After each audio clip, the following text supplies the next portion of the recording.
This is it. This is the end. This is the finale of Dark Souls, the franchise that we have loved and admired for 6 to 7 years now, including Demon Souls. Um, I want to say right off the bat, I absolutely love this DLC. I think it's a great send-off with there still being a lot of subtlety, a lot of mystery. The ending doesn't just flat out say, this is the answer to all of your questions, and now you know everything there is to know. Doesn't do that. It mentions what the Dark Soul is, and tells some backstory about, the Abyss and the Darkness, and lets us know a little bit more about demons, as you can see with this boss fight. And also, they up the ante with difficulty for Dark Souls 3. This feels a lot more closer to Dark Souls 1 difficulty than anything else in the game. Also, they did a really fucking good job of adding in new weapons that are really badass and all have some really good uses to them. The content here seems to be a lot more for PvP and co-op, or whatever, PvP and team PvP and whatever and stuff like that. Even going to the extent of having a boss be somewhat of a PvP battle. I still don't exactly know how to access it, so we'll talk about that when we get to it. Let's talk about the Demon Prince right now. So this boss is extraordinarily difficult, but I feel like I could do it solo, maybe, without Slave Knight Gale. Although he dies before the encounter ends, he dies once the Demon Prince spawns. And trying to get away from the habit I have of talking way too far into the video before you've even gotten there. We'll talk about it when we get to that point. Now, I'm sure you've already heard plenty of what the beginning of this fight is. It's the Demon of Pain and the Demon below, from below. Originally, I think it was supposed to have two different drop-ins.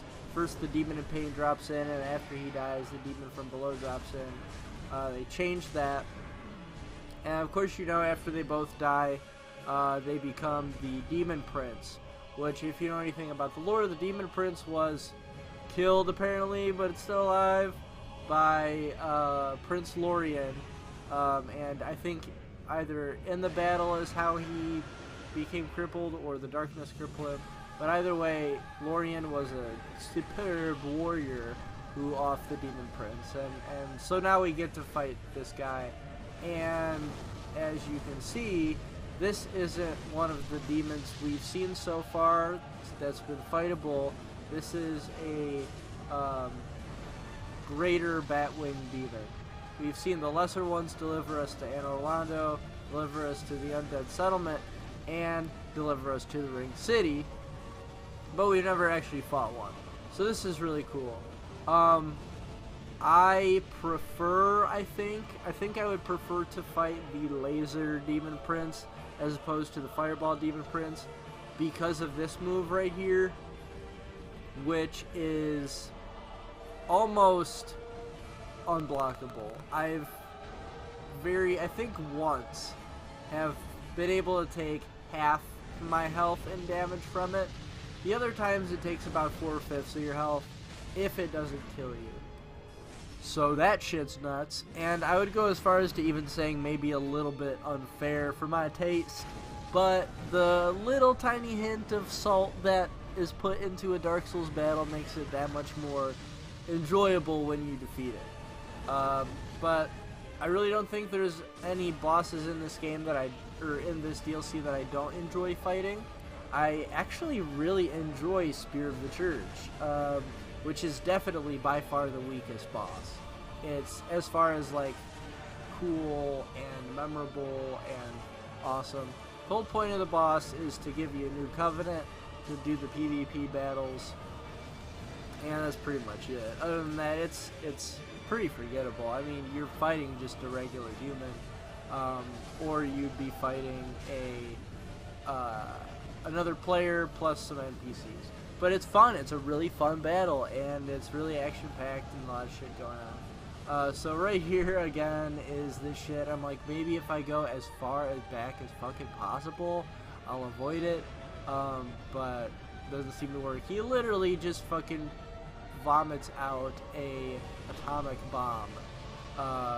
It's just crazy. I guess Slave Knight Gale is pretty much just fucking fodder.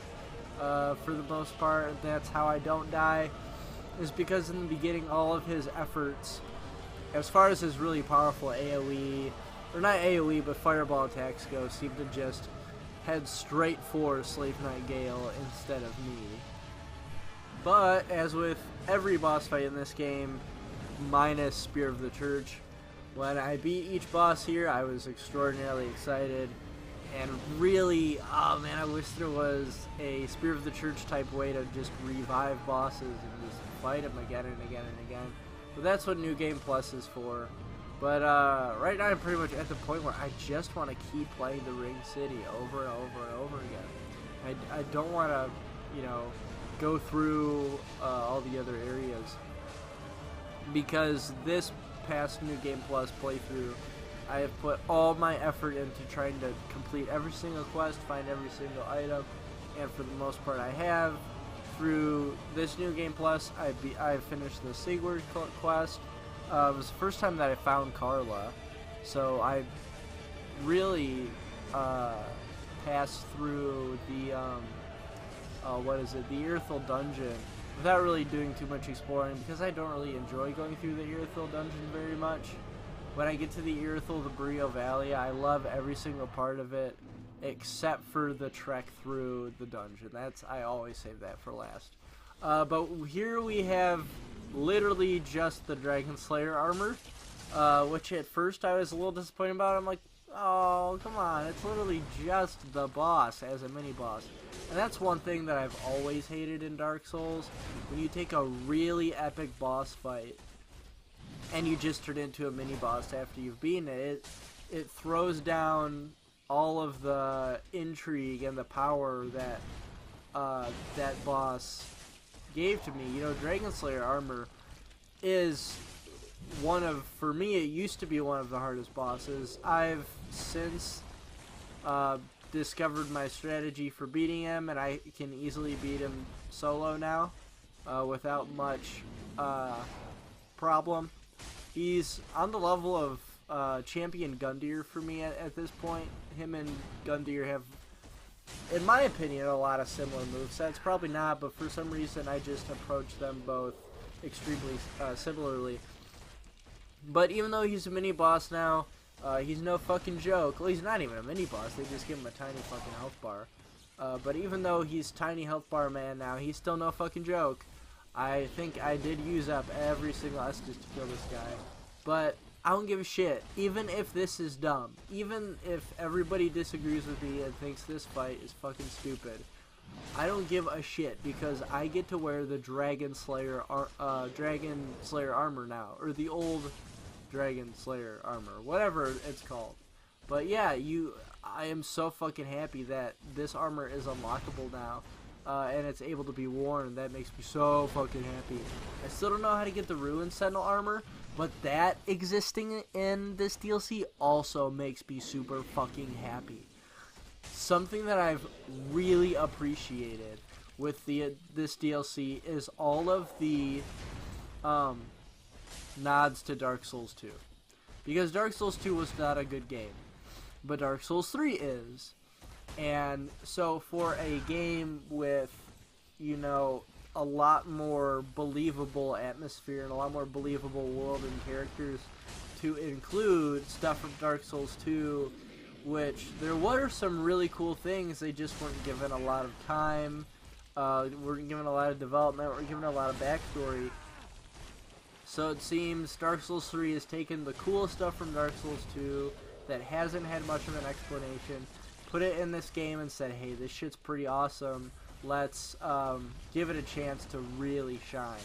Like putting Earthen Peak in this game, probably the most hated area in Dark Souls 2, and making it the beginning of the Ring City.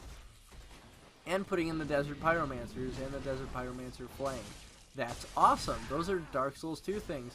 And Dark Souls 2 didn't feel canon to me until Dark Souls 3 included it. I'm like, okay, it's in a Miyazaki game, now Dark Souls 2 is canon.